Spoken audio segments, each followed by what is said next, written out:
है आम जनता के लिए। मैं आपसे पूछना चाहती हूँ कि we've seen and the theme of this summit is India at 75 and shaping the next 25. How do you see Indian Railways over the next 25 years? See, railways has traditionally been a monolith which was kind of isolated from almost all other industries. That's what needs to change. Mindset has to change. Openness to technology has to come. Openness to have more and more partners, whether they are partners in manufacturing, partners in operations, partners in investment, that has to come. In the last 7 years, Railways has come up to a very great level in terms of punctuality, in terms of cleanliness, in terms of कितनी लोगों को अच्छी से अच्छी सुविधाएं मिल सके. From here, now Railways has to move towards a totally new generation of rolling stock, which is the coaches that we use. It has to have a totally new way of working in which हमारे छोटे से छोटे किसान, छोटे से छोटे industries उनकी products को, उनकी जो लॉजिस्टिक्स की नीड्स हैं उसको रेलवेज एक एफिशिएंट वे में मीट कर सके. So both from the passenger point of view, from the cargo point of view, from technology point of view and from mindset point of view, railways needs to transform, be more open, and that's what Prime Minister Modi's vision is, and that's what we are implementing now. Well, can I just have silence around the hall? There's some people at the back who seem to be speaking a little loudly. Mr. Vaishnav, Railways has often been said that it's at a crossroads, especially from a business model point of view. Safety, business model, these are important issues for Indian Railways. How are you addressing these issues? You are absolutely right. Railways is definitely at a crossroads.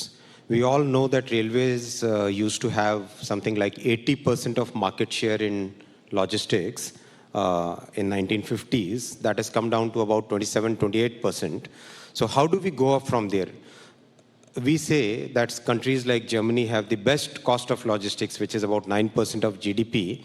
India has like 14%. So how do we bring this 14% to 10% or 11%? That's only and only possible if more cargo share comes to railways. And that will happen by transforming the methods. So for example, right now we are working on a Gati Shakti cargo terminal policy. That policy will enable industries to get integrated with railways. Right now, there is a mindset issue.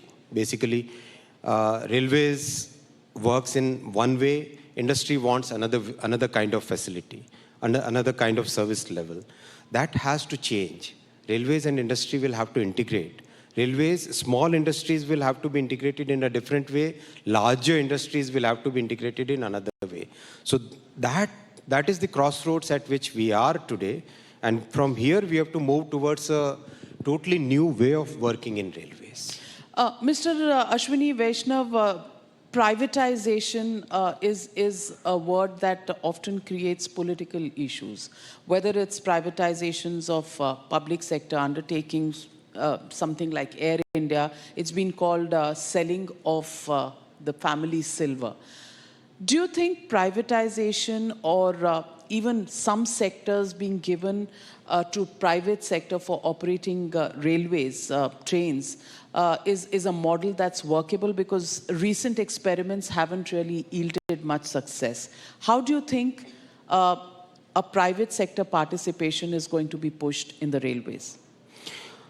If you ask me, today, when we say our railway employees are like 12 lakh employees, right? 1.2 million.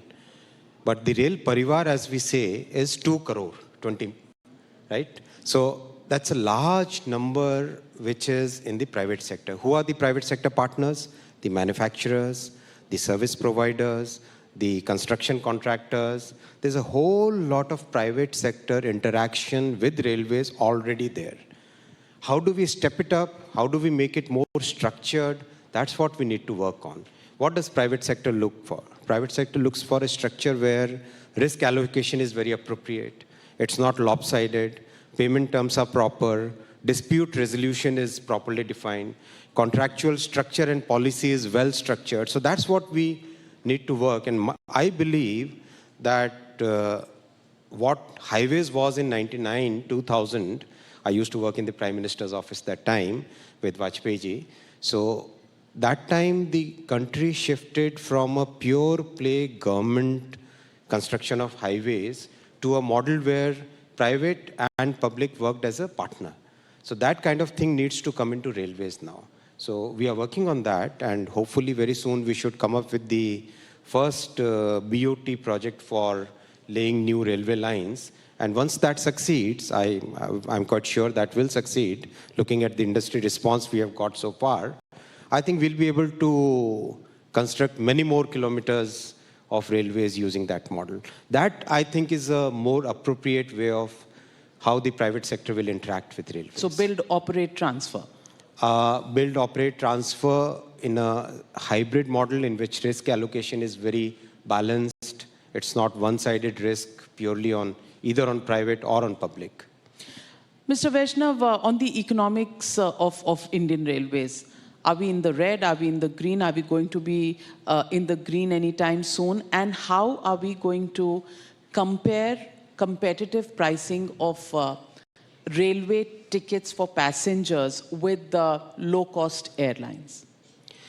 Listen, there are two parts of your question. One is the competitive pricing of railway tickets, and second is the economics, what is the financial position. Railways balance sheet depends totally on the cargo that we handle. Cargo that we handle has to totally transform. I'm sorry for being very technical here, but that's how the subject is.